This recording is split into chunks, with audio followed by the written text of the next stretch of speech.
So it looks like we're recording. I just want to welcome everybody. Thank you for joining us. So tonight's presentation, we're going to have Tom Lindeman. He is the co-founder of ConsenSys Diligence and Mythics. And we're also going to have John Chain, who's the Chief Security Officer of Novera Capital, founder and CEO of Chain Enterprises and Consulting. So they are going to kind of feed off of each other, give us a great presentation. I think everybody's going to go and enjoy it. So I will introduce Tom. Tom, take it away. Thanks, Brianna. Hey, everybody. This is our second in the series of personal security in a crypto world. This is part of the Enterprise Ethereum Alliance education series. We did a talk like this about a week ago, and we'll be doing several more as we move forward. Happy to be talking to our friends in Japan, Australia, APAC. I thought I just saw one of my friends actually join the call. Kazuaki is on there. Konnichiwa. I lived in Japan for a little while, so I can speak a little Japanese, and I can order some sushi and probably the wrong sake, so not that great. But yeah, happy to be here talking to you guys in a different time zone. As Brianna said, I work at ConsenSys Diligence. I've founded a couple teams inside Diligence. One is actually the audit group, and then there's another one called eea-eth, which is an API that does automated security analysis of smart contracts. We focus on Ethereum, primarily at ConsenSys. There's about 1,000 people in the company across 31 or 32 countries, so very broad. And then we also have John Chain, that is his real name, inventor and founder of the blockchain. He has been called Satoshi Nakamoto in the past, but we won't go there. But he is a former Green Beret and spent a decade in the Special Forces doing all kinds of interesting things, and is now the Chief Security Officer of Novera Capital. So later on in the talk, he will be giving us his opinion and his viewpoint on overall security and best practices when we're talking about cryptocurrency. So we're going to start, real basic. What is this? What is this all about? All the way down to here's some tips and tricks to get your crypto safely stashed away so that you can hold it until we get out of this crypto winter. I guess we're in the crypto spring now. I think things are heating up. So very nice. So John, you can see he's outside bearing the cold crypto winter snow and ice. I myself was inside drinking latte and coffee, so that's where we got those two pictures. And if you are a Game of Thrones fan, you might also recognize John from several episodes as well. Okay, so let's get started here. There's John laughing. Let me get I'm also going to be using my little mouse pointer here quite a bit, so see if you can keep your eye on that. What is all the fuss? So cryptocurrencies, right? It's been a buzzword for a while. This is actually the definition from somewhere, Wikipedia maybe. Digital currencies, right? So that's been a while, that utilize encryption techniques to safely regulate their value, which is important, and validate these transfers. So that's really what the blockchain part about Bitcoin was validating these transfers and making sure that there isn't a double spend going on. The cryptocurrencies are independent of banks, which is another decentralized important thing, and they're generated digitally. So very interesting new technology that really just kind of showed up, but it has a lot of advantages. This is kind of a lot of words on this slide. I'll go through it a little bit. This presentation will be recorded, and I think we'll also be making these slides available. If you are in the EEA, you can certainly have access to all of this. So one of the interesting things over on the left-hand side here under advantages, and as we're talking about the differences between, sending money through, a bank to your friend who has another bank account, the transaction fees are minimum. They're very, very small. They're, in gas, if we're talking about Ethereum, but it's a penny or less. And it's also immediate, right? These transactions happen in a minute or less. As we start to scale out Ethereum, it's going to be seconds. We're going to be doing hundreds of thousands of transactions a second. Each of these tokens or coins, we'll talk about that in a second, they're all cryptographically unique. Each token or each cryptocurrency coin, it's uniform. It's the same denomination across all of them. They each are the same. And they're not created or managed by a central authority, except for that new Facebook coin that's coming out. That one may be a little bit centralized. We'll see. But the word I wanted to use was fungible. So one unit is the same denomination and its equivalent to the others. There's another thing about these where you get into the privacy aspect, where you can't really have your identity stolen because you don't need your identity like you do when you are using a credit card or buying something on Amazon.com. There's a payment that's tied to your identity. Well, not necessary with cryptocurrency. They're divisible. There's a limited supply of them. They're portable. You can carry them around with you on a little device. You can transfer them in various different ways. They're durable. They don't degrade like a dollar bill does. And certainly they can be adopted by any company or country. So they're sort of universal in their usage. So ton of advantages. There are some disadvantages. One of them we're going to talk about a lot, and that really has to do with security and the fact that it's easy to make a mistake and lose these things and not get them back. So that's going to be the focus of the talk, is how not to do that.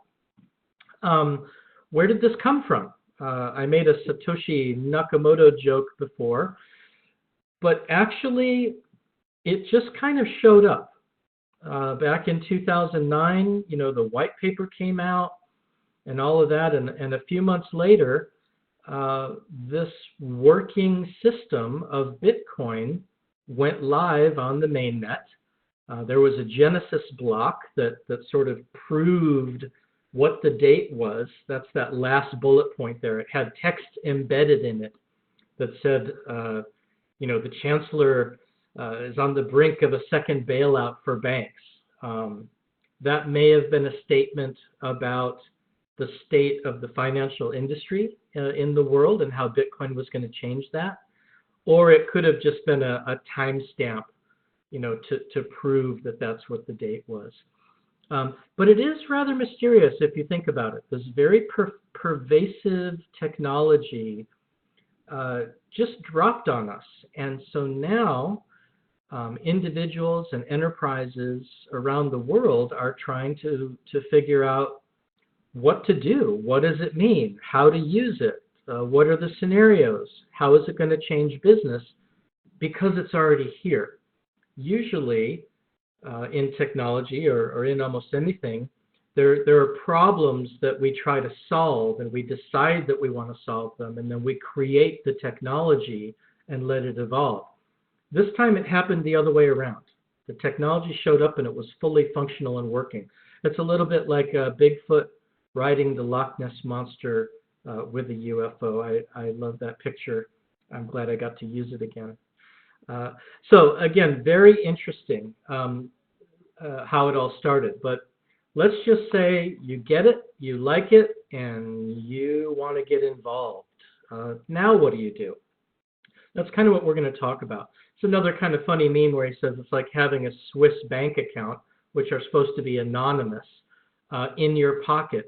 It actually is kind of like that. You can have pretty much any amount of money encrypted and anonymous in your pocket, essentially. So if you want to get into this, or you want to take further steps than what you have, I've laid out some steps in this presentation, and it all starts with studying. The information that John and I are going to give you today and the stuff that we're going to talk about, it's just from us. It's kind of our opinion. Some of these things I've learned along the way. Some of it is pretty much exactly what I did over the past several years. I got into this whole thing around 2017, 16, when I was at Microsoft, started getting into it, but it's a long road. The second thing you want to do is update your security, just your general cybersecurity, your antivirus software, everything around that. Make sure your passwords are strong, just general basic security. Then you're going to want to make an account and get some coins. You're going to want to take those coins and put them in a wallet. And then you're going to want to get a more secure wallet, most likely a hardware wallet is where people end up. And then you might want to add more security layers on top of that. So let's go through some of this. The first thing is we're going to get some coins, but after we get our security suite fixed up. This happens to be Kaspersky, which is one of the things I use. John will tell you later this is not one of his favorite security programs. They don't use this in the U.S. military, and so he kind of scolded me a bit when he saw this slide, and I said, well, it is what it is. This is what I had. But if you look at this, not only is there this sort of total security package that has the latest blacklists for malware. It's got all of that stuff now. They're all pretty much the same. This one also has a password manager that's pretty cool. And anytime that you see all of these types of warnings here on the right-hand side, turn on this protection, watch out for this, should I do this? It's a good idea to really read that stuff and check it off. Once you've done that, you could also use a different password manager. The one that I like is called LastPass. The Kaspersky one is fine as well. LastPass, essentially it's one password that you enter in, kind of like down here in this Kaspersky screen, and that'll give you access to all of your other sites, usernames, and passwords. And as you're typing this stuff in, if your LastPass is open, it'll automatically type that in for you.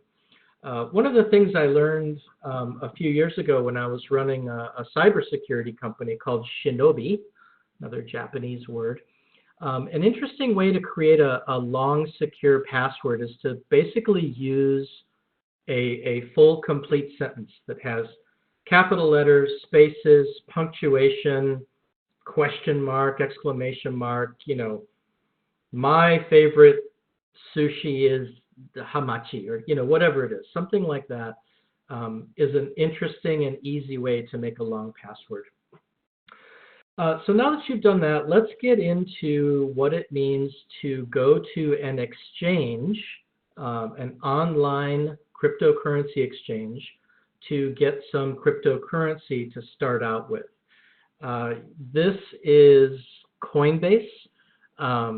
It's pretty popular, therefore pretty secure. A lot of bugs probably are worked out. And these are what the screens look like. So you can basically go in, create an account. You will connect it to either a credit card or a bank account. There's different options.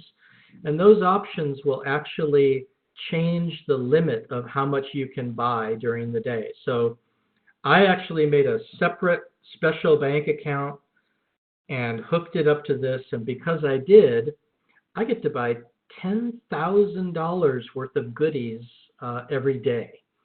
I'm not doing that, obviously, but let's say I wanted to buy 5 ETH. And this is a screenshot from a few days ago. But it would say, all right, it's going to come from here. It's going to go to your wallet.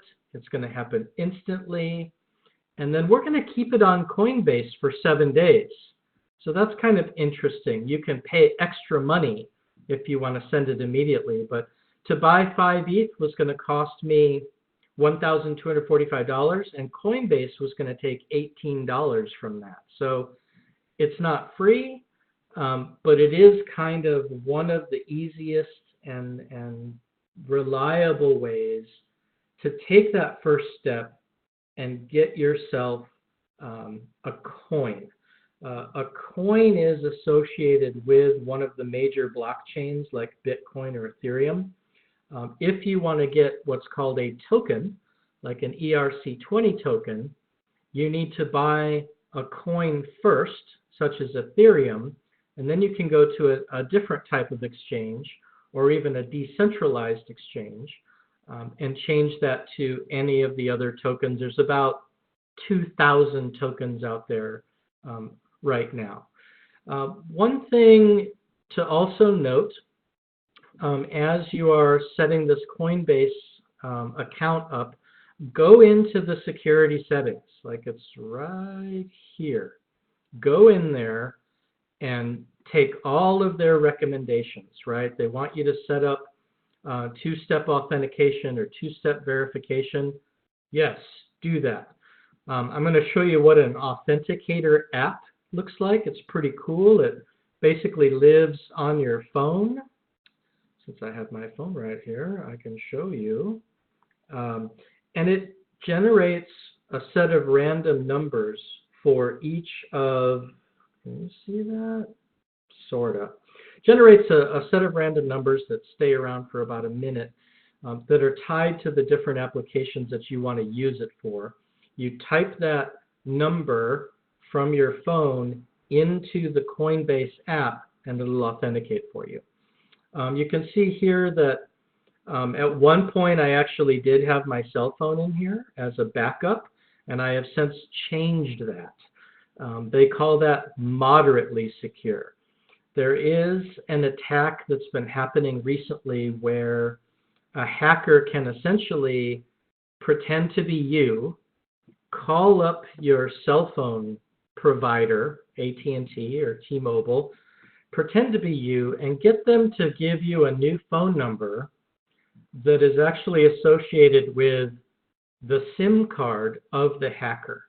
And that will then let them essentially be able to get into all of your accounts and go to Coinbase or wherever and say, yeah, I forgot my password. Send me a text message with a code, or send me a link that will allow me to reset my password. And after that, you know, you're pretty much toast. The last option here on the bottom is a security key. That's a little device like this. We'll talk about those in a second. That one says very secure. So right away, like, I like that. Okay, let me learn more about that. And I have since actually changed mine to use that. The Authenticator app, like I said, it runs on your phone. These are different apps that I have on here. Here's my GitHub ID. So if I haven't logged into GitHub for a while and I want to log in, I've enabled something like this two-factor authentication. It'll show me that screen. I'll type in those 6 numbers and hit submit, and it'll log me in. So that is secure because that app is, again, tied to the Google Authenticator app on my phone, so that you've got to have my phone and that app in order to log in. So use an Authenticator app. It's very good. Now that you've got some coins, you're going to want to get a stronger wallet. The one that is up on that exchange, it's not bad, but it is centralized. And centralized is a bad word when we're talking about blockchain technologies. The reason it's bad is because everything is in one place, and that makes a really nice target for a hacker to try to get in and steal those coins. It happens a lot. There was a pretty famous attack in Japan. Gosh, I don't even know what year that was. 2015 maybe, which was the Mt. Gox exchange. And I think that lawsuit is still going on, but tokens weren't worth that much then, and it was still a couple $100 million. So the first thing you want to do is move those things to something more secure. And this arrow kind of goes from least secure to most secure. So you can go from the wallet that's in your exchange to a wallet that lives online. You could have a desktop application that now it's a wallet, but it lives down on your PC. Not bad. There are mobile wallets on your phone that are pretty good. You can have a paper wallet where it's essentially a piece of paper with a QR code. This is a paper wallet. Not gonna let you zoom in on that. And then the last one and most secure right now is a hardware wallet that actually generates your keys on this device. And so a quiz question, if you were going to think about this, is why are the paper and hardware wallets more secure than the online version of these wallets? I'll tell you the answer later. You've probably figured it out. So here is an online wallet. This one is called My Ether Wallet. This is a fine place to start. This little screen up here on the right is kind of what it looks like. You'll click, create a new wallet and follow their steps. And what you're going to notice is right away they start giving you warnings. Like it even says, we know this is annoying, we're sorry. But really take some time, because if you mess something up, your funds, your coins can be stolen. They can't recover it. They can't freeze your account. They can't, give you a password that you can, log in and get your stuff back. It just doesn't work that way. And it basically says that they are not a bank. Like that is their point. When you have something wrong with your debit card or your bank account, you can go in and get help with it. In this world, you can't. It is your stuff, and it is up to you and only you. So it's very important. So on the right side, again, they cannot access your account, recover or change your key, reset your password. Like they can't do anything, and they're saying that up front. They talk a lot about how to keep your private keys safe. That's what we're talking about as well. Because if you lose that, if you lose your private key or your password and anything that you have that's going to be able to back that up, you're not going to be able to recover your stuff. That's very, very important to remember. So when you create this new wallet, it'll say, all right, let's enter in a password. This is the first layer of security. This is going to encrypt your wallet at an outer layer. You can then save a key store or this sort of JSON file onto your computer if you would like to. There's a couple other ways that you can do it. Again, more warnings. Don't lose it. Don't share it. Make a backup. Mine is, if you're saving anything on your laptop, encrypt it, and then also keep a backup of it on a USB drive. This is my backup USB drive. I'm showing you all my secrets. It's a good thing you don't know where my office is. So yes, zip it up and put a password on it. It's very, very easy. And again, more layers of security, the better. So right here, you've got a couple more layers. Very important to do. My Ether wallet was one of the first places where you could get an Ethereum wallet. Another option that they give you is to create a paper wallet. And what this essentially is saving your private key, which is here, but I actually covered up some of it, onto a piece of paper that you actually print out. If you lose your you lose your laptop, or you want to log in from a different computer or something, you can create your wallet, and it'll ask you if you want to import your private key in order to restore your wallet. So you can do that. I keep my private key on a piece of paper. It's actually on a little special plastic thing that I bought on Amazon, and I literally keep it in my safe deposit box in the bank. My daughter's a lawyer, and she does estate planning and wills and stuff, and she keeps asking me, to make sure somebody else has all of my crypto backup stuff. The best I could do was say, it's in a safe deposit box. And it literally is like the key. Like, you can get back all of your stuff with this.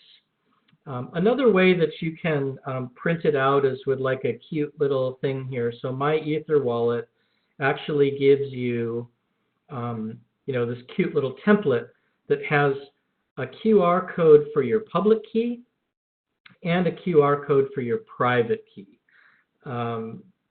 This is the thing that you like laminate in plastic and store somewhere. If you lose it, it's going to be bad. Don't lose it. One thing to think about, again, paper wallet is great. It's not online. It's more secure than the wallets we just talked about, but still not perfectly secure. And the hint as to why is sort of, where was that private key created? Like, where was that generated? And actually, you were here. You were logged into myetherwallet.com, and you said create, and they created this for you. So that is a potential risk, right? That's a vulnerability, because there are things called man-in-the-middle attacks. There's a lot of different ways that a bad guy could potentially get a hold of this. So what do you do? Here is a little bit more detail on how to recover or restore an online or a cold wallet. So that JSON file that we were talking about before, they specifically say that's not recommended. Don't keep this file down on your hard drive. That's very true. This is a way that I started out, and then I quickly decided not to do that. What you do if you want to restore that, though, you would open this up. You would say, I'm going to point you to my wallet, and you enter in your password, and they say, good, it was encrypted. That password is this first password that you created up here. And then you would select your JSON file, and it would restore your wallet. Another quiz question. Why is this a dangerous way to access or restore your wallet? One is what we said, that file itself lives on your hard drive. That's not good. But you're typing in your password online into this My Ether Wallet site. And if you have clicked on a nasty email that has malware in it and gotten yourself a virus that contains what's called a key logger, where they can essentially track and remember all of your keystrokes, somebody will be able to figure out what this password is, even though there's little dots on top of it. So again, you want to start avoiding these risks as much as possible. Here's another type of wallet. This is a browser-based wallet called MetaMask. This was created by ConsenSys. This is often the first way that people will do a transaction and send some coins or tokens from one person to another. And you'll notice that it is a Chrome, well, I've got Chrome, it's a browser extension. So you can see the little fox up here. You click on that and this will come down. Again, here's your password. Make it a strong one. Make it awesome. But if you needed to restore your account, here's a way that you can install it using a seed phrase. We'll talk a little bit more about that in a second.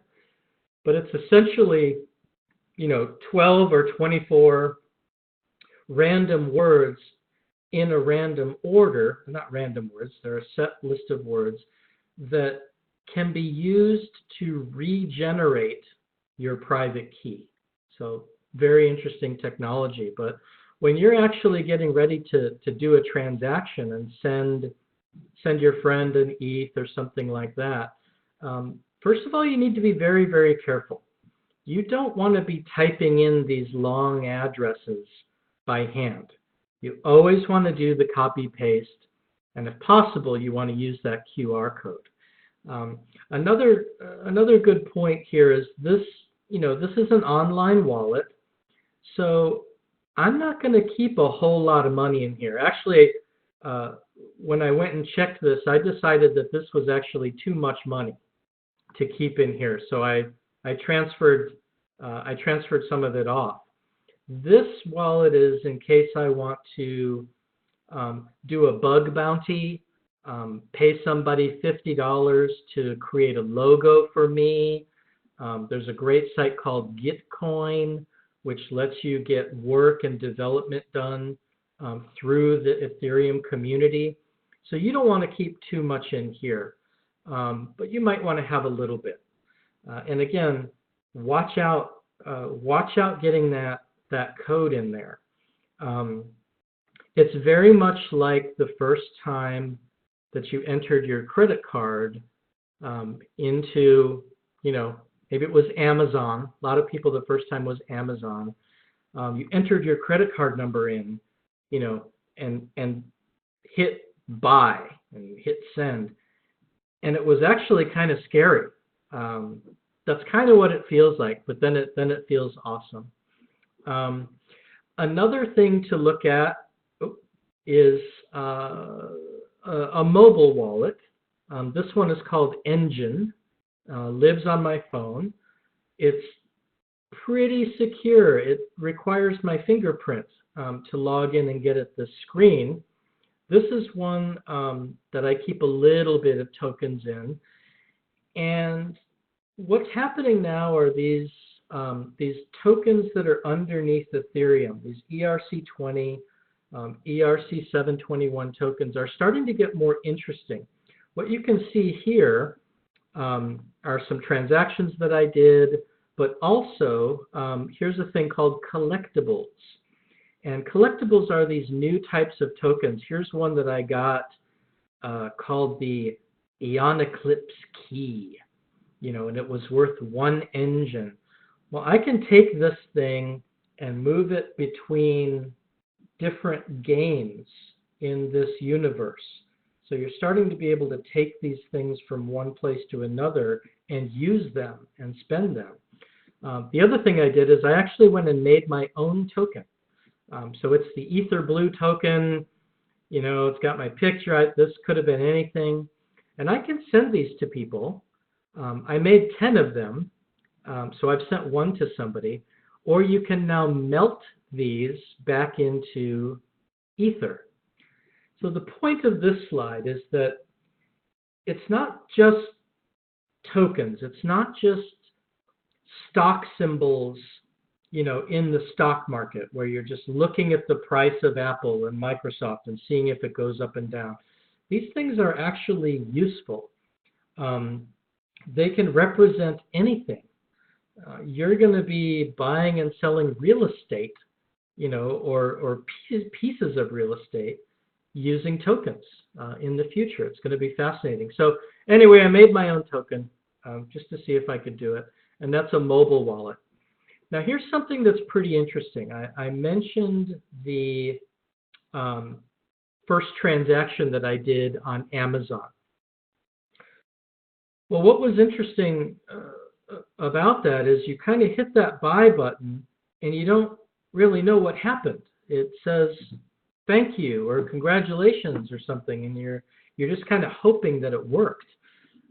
With blockchain technology, and for example, in this wallet that I was just showing you, you can actually view the transaction details of anything that you do online. If you're using your laptop or my Ether wallet or MetaMask, you'll use an online, it's called a blockchain explorer, such as eea-eth or Etherscan. This one is actually built into my mobile wallet. And so, again, I moved some off of here, but I can go see that transaction hash. I can see that it succeeded. I can see exactly when it happened, who it went from, who it went to, and then how many how many tokens were transferred. I'm not going to show you how many I transferred. See, that's my business right there. So again, keep this stuff secret. It's kind of more fun that way, but don't ever tell anybody how much crypto you have. Like, that's one of the big rules. Don't go around and say, did you hear Bitcoin's at 9,000? Yeah, I've got like 100 of those in my wallet, on my phone. Like, don't tell people that. That's not, that's not good. We actually had a retreat at ConsenSys a couple years ago, and it was going to be down in South America. And we realized that like a lot of the top people from the company were going to be there. And these people are founders and inventors of Ethereum. And so they obviously have millions and millions of dollars worth of tokens. And so we actually, we called it off. We didn't want to be a target. And there's an interesting point there, which is if you're a hacker or if you're a bad guy, and you want to go after somebody's data or their tokens or even their bank account, it's not just something you do at 3 p.m. on any given Tuesday. This is something that they do for months, and they find out where you work and who the receptionist is and where the receptionist kid goes to school. And they try to infiltrate in and gather information so that, maybe they'll try to guess your password because they went and found out what your dog's name is. These people are very devious and they have a lot of time. So keep that secret. Where you really want to end up is what's called a hardware wallet. This one that I've got a picture here of is one of the most popular ones. It's called a Ledger Nano. Another one is called Trezor. That's pretty nice. This one's actually called Ledger Nano X. And the reason these are the most secure is essentially that first bullet point right there, which is also the answer to the other quiz question, is that public and private key is generated offline. You are not connected to the internet at all. And so nobody was able to watch what you were doing on your computer or get in the middle.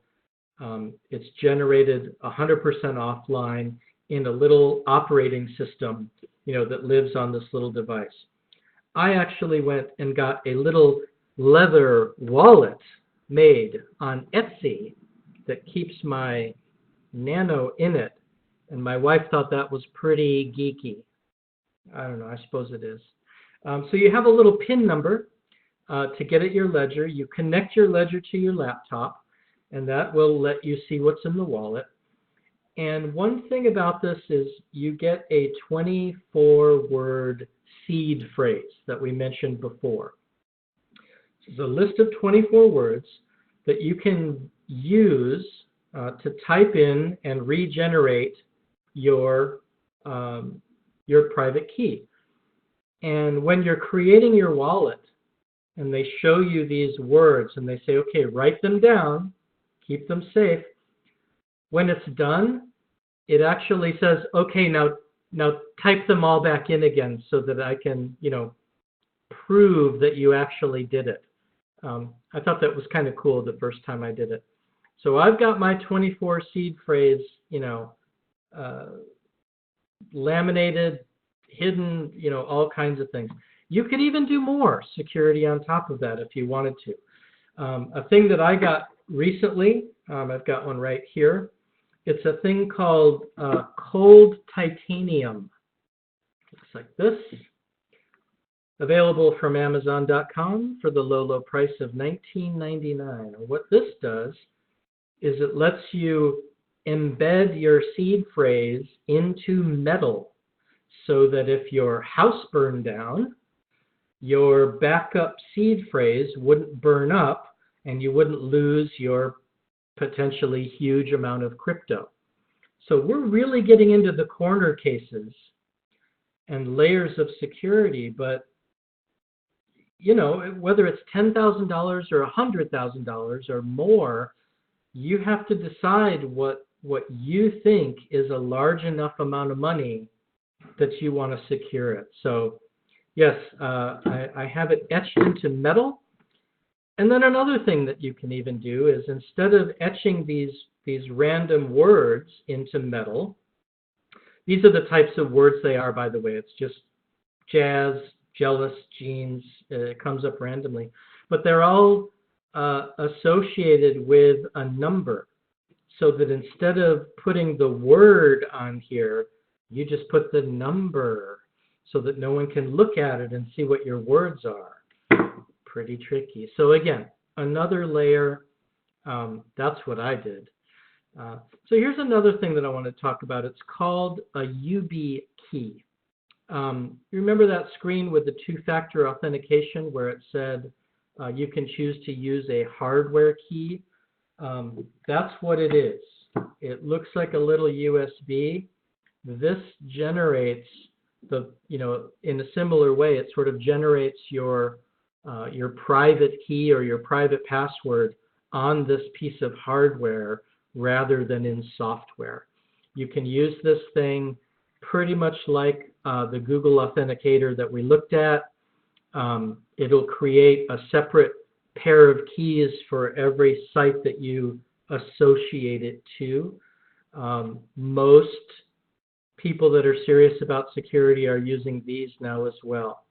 John will probably tell you a little bit more about that. So multiple layers, lots of things that you can do. You don't want to make a mistake at all using cryptocurrency. You want to be super, super careful and super secure.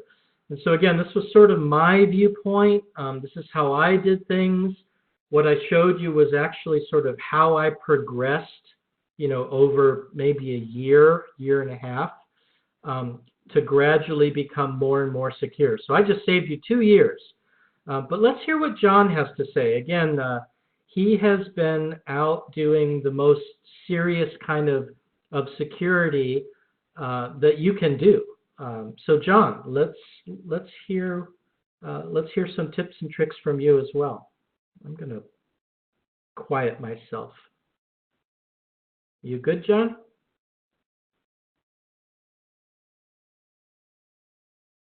John? Tom, you hear me all right? There he is. All right, perfect. Seems like people can hear me now. So first and foremost, I have no slides. I don't really like slides, and I like to avoid them at all costs whenever possible.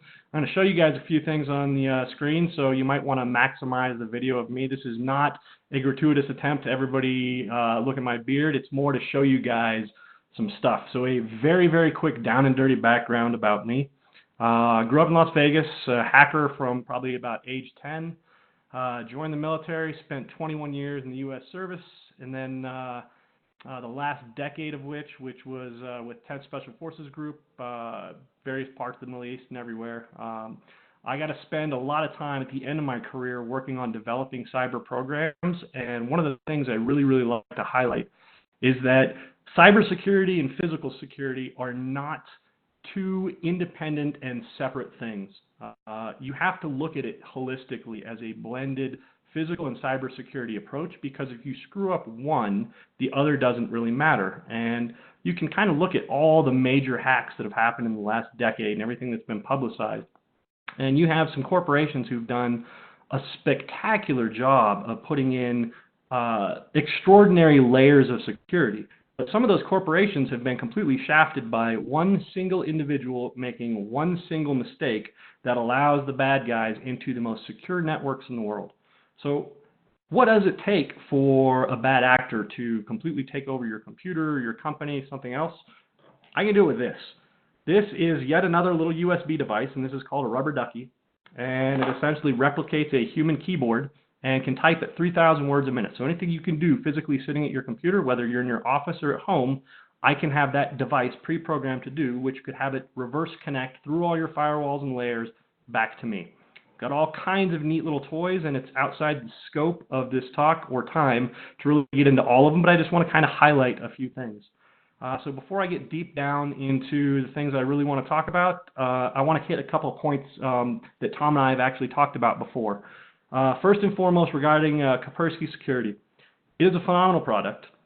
The reason I don't personally use it is a Russian-based company with lots of allegations that they are connected directly to the Russian government, and there are potential links to the FSB and everything else with it. Because of that, I personally do not trust Kaspersky as something I want to install the executables on my personal devices. However, Kaspersky is phenomenal at catching some of the latest and greatest rootkits, viruses, and everything else. However, on most of my devices, I'm very cautious with what I run, and I don't actually run a whole lot of different antivirus solutions. And I'll switch which ones I use. A lot of the free solutions are great. And when I get files sent to me and everything, instead of opening them up in a sandbox or on my desktop, I'll do something like upload it to VirusTotal or something like that and see if the hash of the file actually shows as something that is malicious. That's a first step, and then for things that are particularly risky, I'll use a virtual machine. I'm happy to take questions on stuff like that after. And if anybody has any questions at any time, you are more than welcome to write them in the chat box, and I will address them as they come, and we'll have a couple minutes for Q&A right at the end as well. Now, next point, as we're talking on the hardware wallet. So I have two mainstream hardware wallets here with me right now. I've got a Ledger Nano, the version before the one Tom showed you, and a KeepKey. I personally prefer the KeepKey over the Ledger Nano simply because I think the interface is more user-friendly. When it comes to security, compliance is a huge thing, whether it's your 17-year-old daughter or your coworkers or you yourself. Humans are naturally lazy. We want to take the shortest path to getting a task done. So when somebody presents people with a security solution that requires 1,000 different steps, people are going to try and figure out ways to circumvent it because you only have so many hours in the day and you don't want to deal with something that is painful to interact with. So for me, I prefer using the KeepKey because I think it is a simpler, smoother experience for the user. But I am probably going to trade in my Ledger Nano here for a Ledger Nano X, which can connect Bluetooth to my phone, which is also a little bit horrifying from a security standpoint. But it is not as bad as the first offering from Trezor. The Trezor hardware wallet had an exploit that came out, I think, almost a year ago, that basically allowed anybody who could get physical access to the device could steal your private keys off the device. They've got newer versions of the hardware, but the old version is unpatchable. That wallet, if you have it and somebody gets physical access to it and you're storing substantial amounts of coin on that wallet, they can take them remotely without having to maintain access to that. So the big takeaway from that is physical access is a hacker's dream and your worst nightmare. So protecting physical access to your devices and everything that you're using day to day is critical.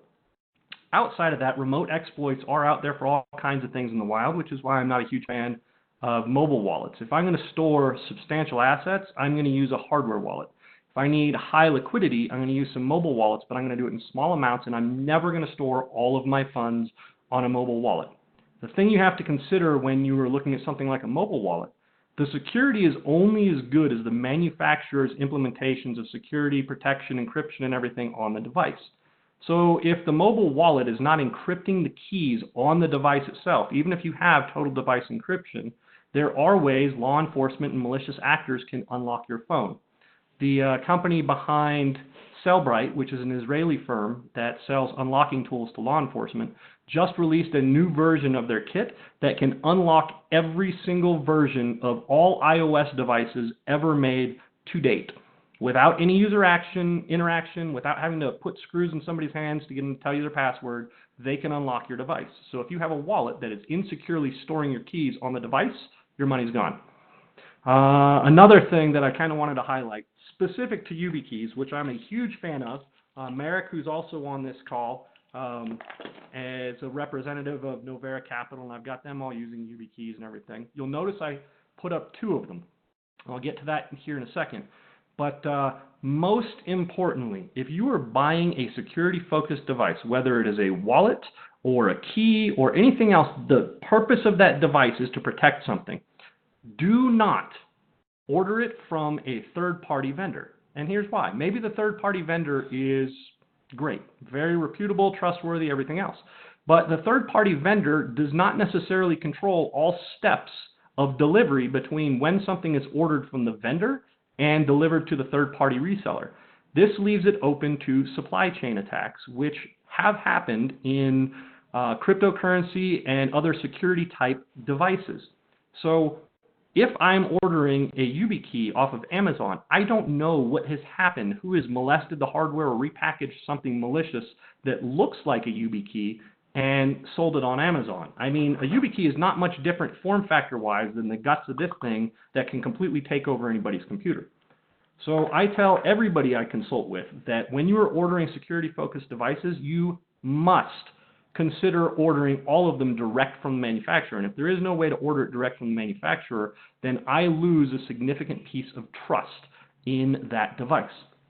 Now let's go back to the YubiKeys. I am a huge fan. You'll notice one of them is attached to a keyring and the other one is standalone. The reason is when you are ordering a hardware security key device, you can on some sites set them up so that one key that you ordered accesses the site. But once you've enabled that security, what happens if you lose your keychain? If you don't have a backup, it can take weeks to restore access to some of those sites, whether it's a bank, social media, crypto wallet, something else. If you are good with your practices in how you set up your hardware wallets and everything else, you can set them up with multiple security keys simultaneously. So what I advise everybody I consult with is to buy a minimum of 2 per person who's going to be using it. And they set each key up simultaneously with each and every account that they're going to use it with. The purpose of this is you have one key that stays on your person, on your keychain, wherever, and the other key goes in a safe. So if something happens to your keys and you come back home, you can pull that backup key out of a safe and gain access again to all your accounts. So everybody always asks me after I make that statement, they say, well, okay, well, what happens if somebody else gets a hold of that key? I make all of the people I consult with make entries in Excel spreadsheets every single time they connect those hardware keys to a new site. And it goes along with the creation date, what account name they used with it, and everything else, but I don't have them put the passwords down because it's a big security risk. That way, if a key is lost, they can look up the serial number of that key on the Excel spreadsheet and then take their backup key, get a new key, and go to all of those sites and update the 2-factor to a new private key, meaning the key that is lost is no longer a risk. So you have to always be looking at protecting people's physical access to these things that control your most sensitive digital and physical assets. And that YubiKey that you would have on your keychain is just as important as the keys to the front door of your house. Adversaries don't always look for straightforward approaches to things as they're trying to attack somebody or take their funds or whatever their goals are. They look for more non-standard approaches to take over whatever their objective is.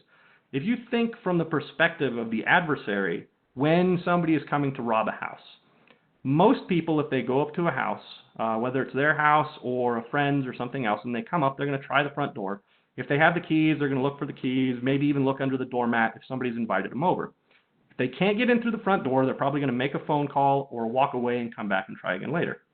A malicious individual is going to come up and they're going to try the front door once, and then they're going to walk around the house. They're going to look for that window that you left open, the other door that's not locked, the second floor balcony that has a door open to the inside, any way that you would not consider the standard way that somebody's going to enter in the house, or even maybe a manually openable garage door.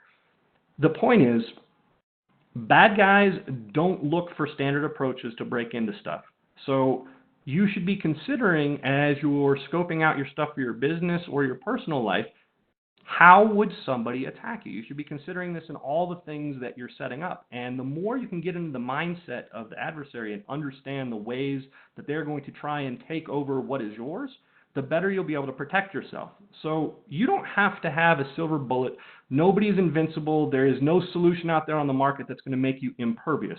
What you do need to strive for is you, your family, your organizations should always look to be just marginally better than everybody else in the same space. So why is that important? Well, if I'm a bad actor and I know there are 100 people who have 100 Bitcoins each on a hardware wallet, and they're all going to a convention, and I start casing these individuals, doing research and everything else, I'm not looking to target one specific individual in the vast majority of cases. I am looking to find a patsy. Who is the guy who has done the worst job with securing their life and everything else? That person is going to get shafted more often than not. And the bulk of everybody else, some people will be targeted and some people won't. And then at the very opposite end of the spectrum, you have a couple people who add one or two additional layers of security. So as the bad guys are analyzing everybody that they want to target, whether it's a convention, a meeting, an office, an organization, they are going to look for the low-hanging fruit. If you can make sure that you are not the lowest of the low-hanging fruit, your odds of surviving or not getting messed with are substantially higher than everybody else. This also comes to staying on top of what is the latest and greatest with security. So I'm getting ready to post a link in the chat, and that is from an article that came out today on a new zero-day flaw vulnerability in Firefox. So if you access Coinbase or any other crypto-focused site on Firefox as of like the last 48 hours and you have not updated your version of Firefox, you are vulnerable. You need to make sure your Firefox is the absolute latest possible version to not be vulnerable to this attack. Things like this come out every single day, and it is a constant cat and mouse between the adversary and the defender.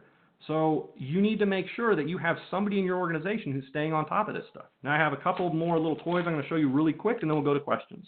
So as we were talking about hardware wallets, there are more options than the standard options everybody sees. So right here I have what's called the Open Dime, and these little USB sticks is basically the modern version of credit sticks from Star Wars. And you can load up as much Bitcoin as you want. It only supports Bitcoin. And let's say you wanted to buy that gold Lambo because you're a crypto superstar, and you go to the Lambo dealership and you hand them that Open Dime and they go on their computer, they can verify that the funds are there. Well, you can make a purchase directly by just simply handing over the hardware device, and it costs about $10 each. And they're made to be exchanged, you can reuse them and everything else. You want to take it one step further, from the same company, this is called a Kite, and it works with Bitcoin and with Litecoin. And you generate all your keys and everything offline via an SD card. Has to be powered, so you can do this without ever connecting to the internet to sign transactions. Plug the SD card back into the internet, and the transaction goes through the blockchain. There are all kinds of tinfoil hat level ways to embed additional layers of security in your daily life, your business, and everything else. Just always take a look at things holistically. Think about the physical aspect, the digital aspect, and try and define where the weak points are, whether it's an individual or something in your infrastructure. I think we are now at the end of the time, so I think we might go over a little bit. I'll turn it back over to Tom and questions. Awesome. Thanks, John. Thanks, Ken. Yeah, see, I told you John was more hardcore than I am. That's a lot of information from both of us. Go back and rewind and take a look at it if you need to. Certainly ask any questions of us as we move forward. Here's a few takeaways just as we close up the call. Again, protect against hackers, malware, phishing, bad actors, everything that John just said. Think about how people might attack you easily and try to prevent that. Don't keep your coins up in exchanges. Again, remember Mt. Gox from Japan. Lost everything. Only keep a small amount of hot crypto, meaning crypto in your mobile wallet or in your online wallet. It's more risky. Don't keep a lot there. Always use two-factor authentication, whether it's Google Authenticator or YubiKey. Don't use your cell phone number as your recovery mechanism. That can be hijacked as well. If possible, and highly recommended, to use a hardware wallet, which again generates your keys while you're not connected to the internet. Very, very important. Then start to add as many layers of security as you can. Like John said, you want to be more difficult to hack than the guy standing next to you. That's very important. And never tell anybody about your crypto. That's probably rule number one. So thank you again, everybody. We do have a little bit of time if there are any questions. Otherwise, we'll be doing more of these sessions. I'm sure you'll see John and I again. You can contact me through my email that I think we're providing to everybody. But does anybody have any specific questions that they wanted to ask? I don't see any in the chat window, but if somebody wants to jump on really quick, we can do that. And if not, that's okay too. It's been a pleasure talking to you. And I will turn it over to Brianna, our hostess. Yes, well, thank you guys so much for that presentation. Again, even though I've already heard it once, I feel like I learned even more the second time. So really appreciate you guys coming on and giving us a quality talk. It's very appreciated. And again, this is recorded, so it'll be uploaded onto the EEA collaboration site. So if you're a member of the EEA, you can go back and listen to this again. And that is all. Thank you guys so much. Have a great night or day, depending on where you are. Thank you. Thank you, John.